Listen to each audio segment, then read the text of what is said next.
तुमको दुआ, जियो श्याम लाला, जियो नंद लाला, पीली तेरी पगड़ी रंग काला। काजल लगाया है लाला को, बड़े बड़े सुंदर रेशमी वस्त्र पहनाए हैं और यमुना का जल बुलवा करके लाला का प्रक्षालन किया है। केशव को आज लाला को बड़ा सुंदर तैयार किया है। यहाँ सुखदेव जी राजऋषि परीक्षित से कहते हैं, परीक्षित वास्तव में नंद बाबा के यहाँ ये लाला का आगमन हुआ तो किसी ने ये नहीं कहा कि नंद घर कृष्ण भयो जय कन्हैया लाल की, नहीं, सबने ये कहा नंद घर आनंद भयो जय कन्हैया लाल की। वास्तव में जो आनंद सिंधु कर राशि सी करते, त्रैलोक सुपासी मानस में बाबा तुलसी कहते हैं।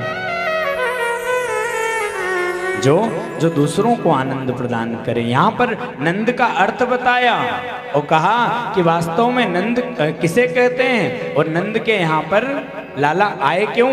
क्योंकि नंद बाबा ने भी, मैया यशोदा ने भी भगवान नारायण की बड़ी तपस्या की। तपस्या का प्रभाव ये हुआ, नारायण दर्शन देने के लिए आए और जब दर्शन देने के लिए नारायण आए तब बाबा नंद और मैया यशोदा ने कहा कि आपका हमें बाल स्वरूप का दर्शन करना है। और इसीलिए भगवान ने बाल्य अवस्था की यह पावन लीला नंद बाबा के यहाँ, मैया यशोदा के यहाँ पर आकर के की। तो यहाँ पर नंद का अर्थ सुखदेव जी महाराज ने राजऋषि परीक्षित को बताया कि वास्तव में नंद कहा किसे है, तो कह दिया नंद धन यति इति नंद, अर्थात जो दूसरों को सुख प्रदान करें, जो दूसरों को आनंद प्रदान करे, जो दूसरों को सुख की अनुभूति कराए, वही नंद है। दूसरों को दुखी करके और जो अपने आप में सुखी हो वो मनुष्य नहीं।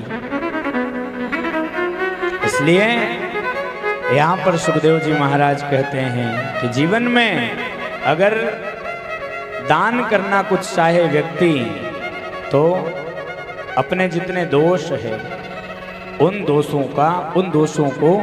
दोषों का निवारण करना चाहिए। मन में हर व्यक्ति को ये चाहिए कि कथा भागवत की श्रवण अगर करे, शिव महापुराण की कथा सुने, मानस की कथा सुने, तो हर कथा से व्यक्तिगत जीवन में कोई न कोई एकाध परिवर्तन आना चाहिए, क्योंकि कथा नवाचार कराती है,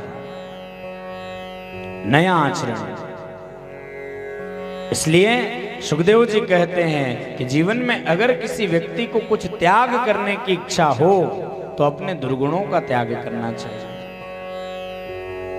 अपने अवगुणों का त्याग करना चाहिए।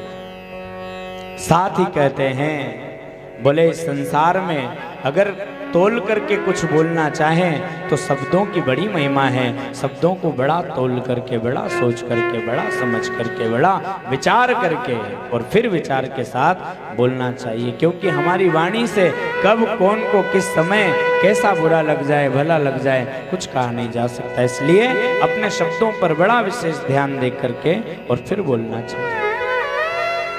रचना अगर हम इस संसार में कुछ चाहें तो हमारा स्वर्णिम भारत, हमारा स्वर्णिम संसार हम कैसे रच सकते हैं, इसके बारे में हमें ध्यान देना चाहिए।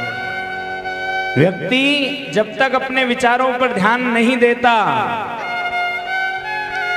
तब तक ही उसमें विचारों की कमी होती है। जिस समय व्यक्ति अपने मन से अपने विचारों पर ध्यान देना प्रारंभ कर देता है तो यही विचार व्यक्ति के जीवन में व्यक्ति के शब्द बन जाते हैं। जिस समय मनुष्य अपने शब्दों पर ध्यान देना प्रारंभ कर देता है, यही शब्द हमारा कर्म बन जाता है। जिस समय व्यक्ति अपने कर्म पर ध्यान देना प्रारंभ कर देता है, कर्म से हमारी आदत बन जाती है। और जिस समय व्यक्ति अपनी आदत पर ध्यान देना प्रारंभ कर देता है तो आदत से महाराज चरित्र बन जाता है। अच्छे चरित्र का अगर कहीं से निर्माण हो सकता है तो वो व्यक्ति के जीवन के रूटीन की जो आदत है उसी से अच्छे चरित्र का निर्माण होता है। तो कहा है कि अगर व्यक्ति अपनी आदत पर ध्यान देना प्रारंभ कर दे तो यही आदत हमारा चरित्र बन जाता है। और जब व्यक्ति अपने चरित्र पर ध्यान देना प्रारंभ कर देता है तो चरित्र से आपके और हमारे भाग्य का निर्माण हो जाता है। और जब व्यक्ति अपने भाग्य पर ध्यान देना प्रारंभ कर देता है तो वही भाग्य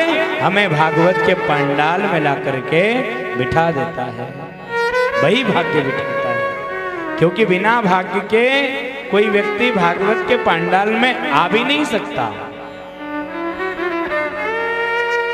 क्योंकि कह दिया भाग्योदयन बहुजन्म समर्जितेन सत्संग मम च लभते पुरुषो यदा वे।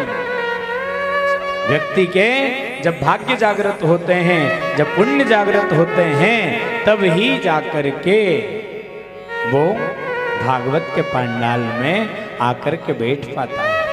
और हो न हो भागवत के पंडाल में आकर के बैठ भी जाए तो 2-5 मिनट में ही कहीं ऐसा फोन आएगा कि फोन सुन करके तुरंत जाना भी पड़ेगा। लेकिन अगर कोई व्यक्ति कथा में आए और कथा में आकर के प्रणाम करके अगर चला भी जाए, अब कई लोगों का देखो यहाँ पर भी एक बात के 2 विचार हो सकते हैं। कोई व्यक्ति आया, उसने आकर के प्रणाम किया, हमने सोचा देखो कितना अच्छा व्यक्ति, सोच रहे हैं कि अब कथा में बैठेगा, लेकिन वो कथा में बैठा नहीं, प्रणाम करके यहीं के यहीं बाहर हो गया।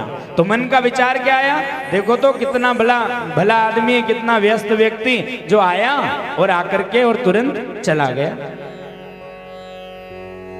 एक ही बात है लेकिन विचार उसके 2 हो गए।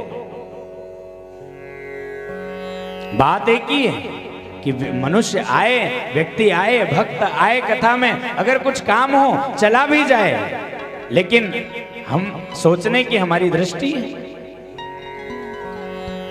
और इसीलिए कहा दृष्टि में तेरे दोष है दुनिया निहारती, अरे मन की तरंग मार लो बस हो गया भजन, हर आदत बुरी सुधार लो बस हो गया भजन।